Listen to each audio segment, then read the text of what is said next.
what I want to talk about today on the lighter side of the fence is winter a good time to sell? Oh, yeah. Well, I hope the answer is yes.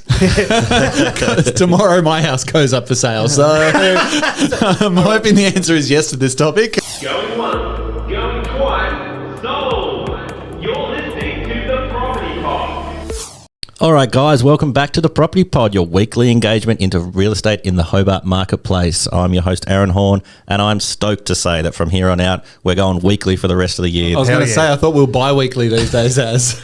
I'm committed to the cause and we're going weekly again. Like, it's been a rough road. People have been scared that there's no more show anymore. And I can't believe that I got text saying what's happened to the Property Pod, but I did. Yep. So we're kicking forward and we're back with a vengeance. Thanks, Aaron's mum, for texting me to check on the show. She really liked last week. She thought Josh was a good listen. I was spewing that I missed. I wasn't there for it actually because it'd be nearly a month and a half since I've actually been back on the mics. Yeah, Yep. so And I think we put out 2 episodes. It's been rough without you, John. You're the glue that holds us together. Run us through where you've been, my friend, because I got back from a little bit of time away, and then I'm like sitting in this studio ready to go, and I've said to Pat, I said, what's happening? And he said, oh, there's no J-Mac. Yeah. J-Mac told me 2 days ago that he's going to the Philippines. I'm gone. Yep. Yeah. Well, that's exactly where I was. So my partner Kathy, she hadn't been back there in 8 years. So it was my first time over in the country. Loved it. It was very different because we didn't do your traditional staying at resort holidays or anything like that. We were with her family out in the provinces. Yep. And it's just such a different world. And when you get home, it really gives you an appreciation for just how lucky we have it in Australia. Indeed. But one thing that got me was I've never had a worse month's sleep in my entire lifetime.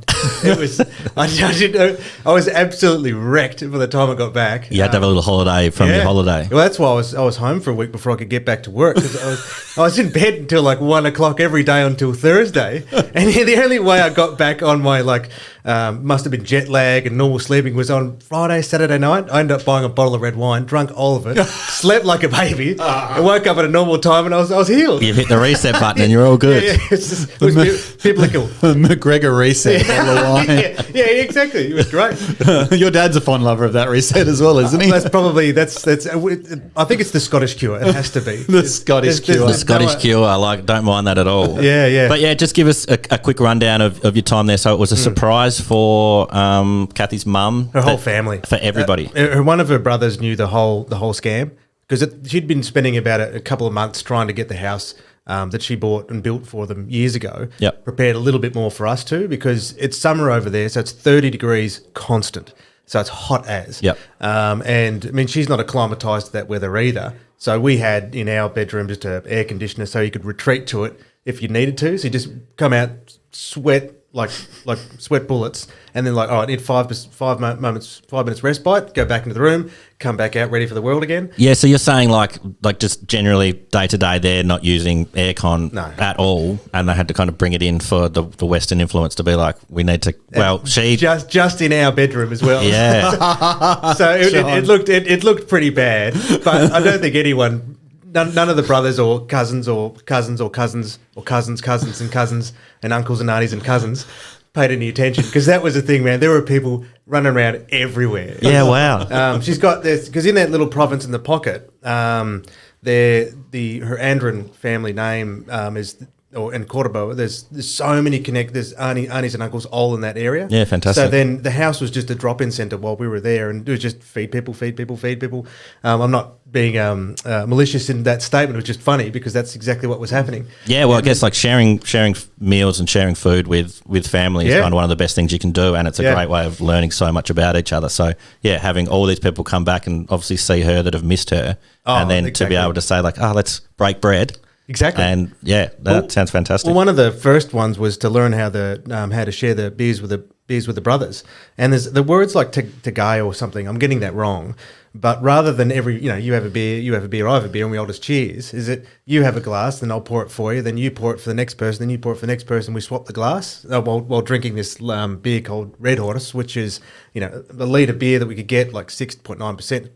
Pretty damn strong. Yep. But what happens is that your drinking habits become shocking because you're sculling every single drink because otherwise you're sitting there sipping And it's almost like everyone is just staring at you, waiting for that glass to come back around and their turn again. Yeah, you're feeling the eyes on you, just being like, "Hey, buddy, like, give me the drink, give me the drink."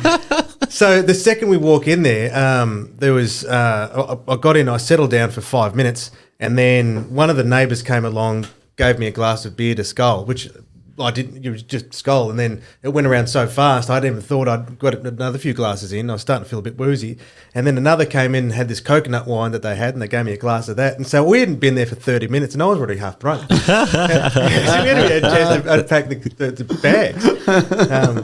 But then with that time, we did do a couple of tours around a couple of different islands. There's a Malapascua, which is sort of a resort island, Bantayan, which is a larger province. Yeah. But most of our time was spent at the house with the family. That's cool. Which was a great experience in itself.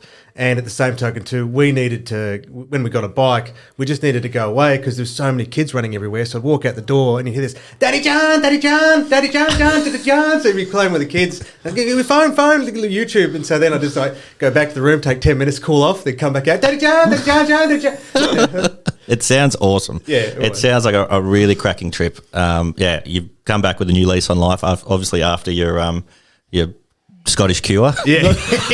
So if we saw you last week and we tried to record last week, it might have been a different story. I couldn't even talk. Well, I would have been asleep more than anything. It still would have been good. But it's great to have you back in the studio. Yeah, the wheels kind of fell off a little bit there. We've been trying to get everything going. But Property Pod's back, and I'm laying it on the line that there'll definitely be an episode next week. Well, we need to teach me about that, guys. I'm away next week. We need to teach me how to use the desk, because that way then I can step in on that side. If we can't, John, because you'd be making an episode every 5 minutes. 10 minutes. Welcome back to John Talks. Oh, yes. We better talk real estate. We should talk real estate. I know. It's been so long that we've haven't caught up properly. Look, it's winter. Today is the start of Duck Mofo, the day of recording. So Duck Mofo's kicking into action today. There's some really great stuff coming. Winter is such an exciting time of the year now in Tassie that you can kind of do these things. Snow has fallen so low, probably the lowest I've seen it this early in the year in forever. We went and recorded a little footy teaser for the big freezer of the That was so funny. Marty and Sean yesterday got... The snow was puking down on them. As we were driving up, it was rain that turned into snow. And then as we got to the... It really was. It just started puking. As we set up, I was like, there's probably not enough snow here. It's not settling. And then within 5 minutes, covering the ground, they probably could have made snow angels if they wanted to. Well, when I watched the video, you could see that in their faces they were like, we immediately regret this decision. Wait till Thursday. They're going to regret it more. So it's winter time. Things are kind of crazy out there in the real estate market at the moment. I don't know if you guys want to comment on that, or we can have a pretty fluffy... We can either have a fluffy episode we can crunch the numbers. Or we can get deep into some stuff. We can keep it light, because there's still a lot to report on that would be worth waiting until next week for. I mean, there's interest rate rises and then talk of inflation and increase in so much stuff. So I think rather than trying to bluff our way through it, let's get some data and stuff like that. We can chew on that next week. Hang on, just to confirm, this is the first episode where we're not going to bluff our way through something we don't understand. I'm talking about me at this point. That doesn't sound like this podcast. I thought that was our goal in life, was to bluff our way through something we don't really understand. Exactly. Yeah. But considering we've been talking about me and the Philippines doing a 180 and going straight into the effects of interest rate rises might be a bit too much of a change in direction. I was going to say, as a choose your own adventure, I feel like let's steer clear of that, but promise that we'll be back definitely next week. That's it. Talking about the effects, numbers. Talking about kind of how that's affecting the market and how that's affecting people out there. What I want to talk about today on the lighter side of the fence is winter a good time to sell? Oh, yeah. Well, I hope the answer is yes. Because tomorrow my house goes up for sale. So I'm hoping the answer is yes to this topic. For today, you better believe it. Well, that's an interesting point. You've hit the button and you decided to sell. You've got a block of land that you want to build on, and you've decided it's time to sell. Yep. Is that a consideration? It's winter time, so should I be doing it now or should I not be? As a real estate agent, you're supposed to be an educated person that knows the ins and outs of the industry. I've chosen to buy a property in the highest end of the market. Yep. I've then decided to build when building costs are It'll at be their more all-time expensive. high at $3,000 a square metre. And now I'm trying to sell right in the mix of a bunch of interest rates. Yeah, So, you know, hopefully it works out in the long run, but... you know, Isn't that just the Pat Berry way, or like just yeah. the full Berry way? Is she'll be right, mate. We'll we'll figure it out as we go. We'll figure it out. There's- And you always figure it out. But no, I think winter's a great time to sell. I think for starters, you know, a lot of people get nervous about selling in winter. For some reason in their head, you've got to have the perfect sunny day to show a house. I actually think the opposite. I thought for quite some time, and I've done blogs on it in the past on our website, selling in winter can be a super time to sell, to buy, because you can almost see the property at its worst. So if you see it at its worst, you know it's going to be freaking great in summer. Like, Yeah, it's a really good point. Like, rather than kind of seeing the dolled up version of it that's, like put on full display, it's kind of like if it's raining, you're going to find out whether the water's coming in the doors, or if there's a really big windy gust, you're going to find out whether it's a drafty house from it being in its worst condition. And look at the rain we've had over the last couple of weeks. Like, if you were to head up to the property when it is bucketing down, you're going to see how it flows off the block. You're going to see how it reacts with the area. And, you know, that can be some really great info moving forward to know about a house. Like, what was it, about 3 weeks ago when John was away, we had those big floods in Glenorchy, Aaron? Was it? I Feels can't like remember. about 3 weeks. What It was might it? have been about 4 weeks ago. Like Mary's Hope Road. Oh, yeah. Water was like a river coming down. Oh, you're You've kidding. never seen Mary's water Hope go Road. down Mary's Hope Road like it was. Jesus. Abby and I drove through it, and it was literally like a river. But it was then turning onto Radcliffe Crescent and then hitting this house at the end of the freaking street. Oh, no. Like, it had nowhere to go. And I was just like, oh, I feel That so house. bad for those Yeah. people. But I guess this is a great example of how you can see a house and how it behaves in different weather patterns. Absolutely. Like, you know, so you can't do much about like rain. You've got to be able to work with is what it is. But, you know, with sun, you can counteract it with blinds. You can counteract it with air conditioning. So there's ways to make a house comfortable in the summer months, but it's hard to fix water Avoid it. problems. Yeah. Especially when there's a river running through your house. Like, trying to explain that away. Just get some sandbags. It's all good, you know. We'll include some Water with the- feature. Yeah. 2 times every 10 years, you've got a front swimming pool that is perfect for enjoying. Here's some photos from last winter. Look at the kids; they love it. I don't know who they are, but I'm sure they live nearby. Yeah. Oh, I've missed this, boys. I've missed this. This is why we do it every week. So, you know, I think there's bonuses to selling in winter. Well, Yeah, that was certainly all about looking at from the purchasing perspective, and I think yours is a classic example. First and foremost, is that you're not picking the season in which you do things. You're doing it with as your life. I've had demands to, it. yes. Yeah, So yeah. you've got to work with what you've got. Exactly. And I think if you are selling in winter, people were going to be looking for some benefits of the place too. So if yours actually really works well, like you can heat all the rooms well, you can Straight on that. If you've got a wood heater, fire that bad boy up. 100%. Make it a sweat box in there because the wood heater's working so well. Yeah, because all of a sudden, all the things that didn't make sense in summer, like all of a sudden really, really work well in winter because you're looking for that cozy feeling. Right. So it's that all of a sudden trying to work all those other ones that would otherwise be a nothing point can actually still work to your strength, you know. And But like heating's a massive one. Like even currently at the moment, like when it was just me and Sarah in the house, it was fine to have just the heat pump that we put in kind of pumping through the house and doing what it did. Yeah. But since we've got the 2 boys now and they're both kind of getting into their own bedrooms, heating the house and heating their bedrooms, trying to make sure that they're warm in the nighttime has been something that we've been pulling our hair out with, you know, for the last month and a half, being like, oh, what are we going to do for the winter? Like Snowsuits. Just big happy snowsuits. Rolling. There you go, boys. Well, yeah, look, we've looked into everything. I was looking into heat transfer kits, so we looked into some putting a ducting system in, putting in smaller heat pumps. Someone said, put a gas heater in. I was like, when we moved in, we had a gas heater. Like, I pulled that thing out and sold it on Gumtree. So yeah, the house has been working fine for us in its like previous function. Sure. But now that we need it for, you know, heating the whole family, making sure all the rooms are warm and toasty at night time, it's something we've got to consider. So being able to walk into a house that you're looking into in winter and knowing that, sweet, they've got heating across all pages or all rooms. Yep. We're covered. Well, another thing, when we, even in our office, what was it, last week, we saw that across all the open homes we had, not one home had more than 5 people. About that. And that is very common during these winter months where this is the lowest turnover of property. Historically, you find it's February, March, April, and then September, October, November. They're just where like most of the houses sell because obviously the tail end's the nice seasons. Yep. So, I mean, from a purchasing perspective, you might find that you may have more choice, but also too, people are holding off. So if you are selling in winter, you may find that there's an opportunity where there's almost still very little of properties and choice available because everyone's waiting for that good season. So if you've got a house that fits the season, take advantage of it. Bang, because you're up against less competition. You wait to spring, the market floods with lots of new stock. You've got more competition. So yeah. I think it's a hard one because you can talk about both from both angles from day's end, but it really always goes back to that same point with Patrick's is move with your lifetime. Move with your life cycle, not trying to pick it, pinpoint because otherwise you're just going to keep backing yourself into a corner, not making a decision.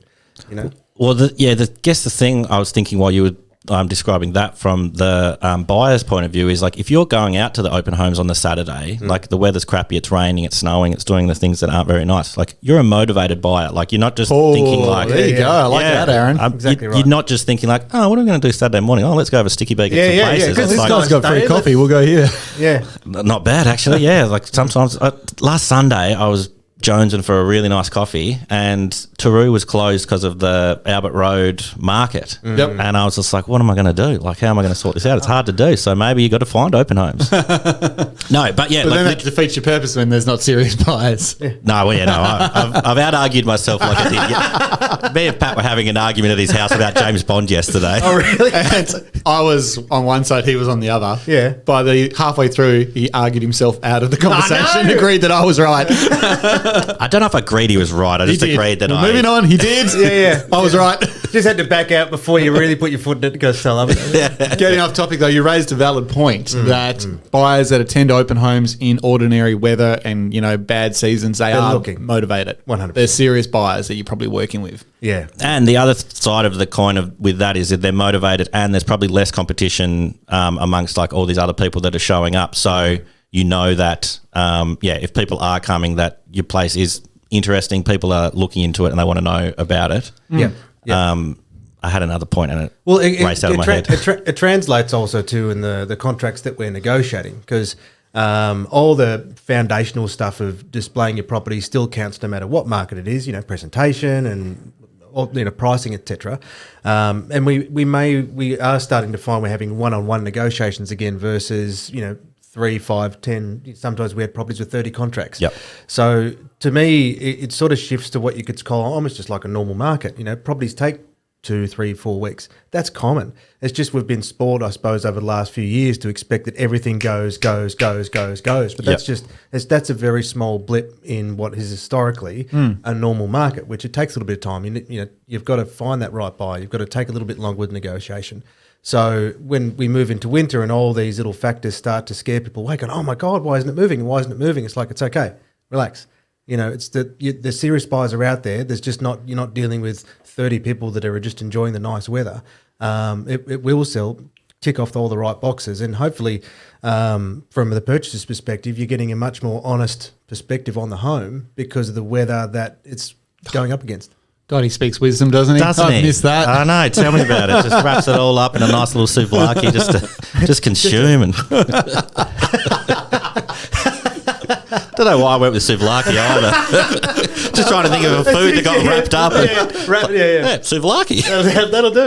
That'll do. I remember what my other point was just before we sign off. I remember I was trying to think of this from the first home buyer's point of view, and I was like, if you want to get into the market, it's a good time to have the less competition. Yeah. So there's less people to fight against with all these offers. So first home buyers, it's a really good time to get out there and do it. You've got to strap on those winter coats that you probably are all holey and stuff because you've been saving all your money to get the deposit, but get out there and check them out. This is a really good time for first home buyers to, You're going to start to have choice again. Exactly. You're not kind of just getting, railroaded. That's the word. Sounds good. Well, that was a very loose episode. I really enjoyed it. I had heaps of fun. If you got this far, thanks, guys. I think.